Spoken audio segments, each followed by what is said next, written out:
Chandrababu first గుర్తుపెట్టుకోవాల్సినటువంటి point ఏంటంటే, ఆయనకి జనంలో ఆదరణ ఉంది. జనం ఆయన ఇంకా పెద్ద ఆయనగా అభిమానిస్తూ గౌరవిస్తూ పెంచుకున్నారు. పార్టీ నాయకులు గ్రౌండ్ లెవెల్లో చేసే తప్పులని ఆపాల్సిన బాధ్యత ఆయన మీదనే ఉంది.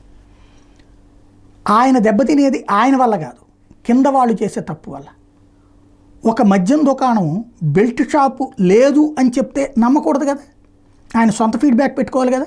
సొంత ఇంటెలిజెన్స్ నమ్మద్దు, లేదా సొంత ఇంటెలిజెన్స్ ఇస్తుంటే పని చేయకపోతే ఆయన తప్పు. కరెక్ట్గా వేరే ఆల్టర్నేటివ్ ప్లాట్ఫామ్ ఉండాలి, తటస్థుల నుండి సమాచార సేకరణ ఉండాలి. బెల్ట్ షాపులు అట్లాగే ఏదైతే ఇసుక ఏం జరుగుతోంది, గ్రౌండ్ ఫీడ్బ్యాక్ కరెక్ట్గా ఆయన దగ్గరకు ఉండాలి, అది తెలుసుకునే విధంగా ఉండాలి. ఇంటెలిజెన్స్ డిపార్ట్మెంట్ నుంచి రిపోర్ట్ తెప్పించుకుంటే పరిష్కరించాలి.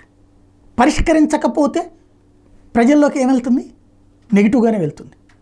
అదే సందర్భంలో పంచాయతీలు చేసేటటువంటి నాయకుల గొడవలు, ఒకళ్ళకొకళ్ళు పోట్లాడుకుంటున్నటువంటి గొడవలు, దాని మీద బాబు చెబితే అవతలోళ్ళు కంట్రోల్లో ఉండి తీరాలి. బహిరంగ ప్రకటనలు చేసి రెచ్చిపోయేటటువంటి వాళ్ళతో అత్యంత ప్రమాదకరం. జాగ్రత్తగా ఆలోచించాల్సి ఉంది.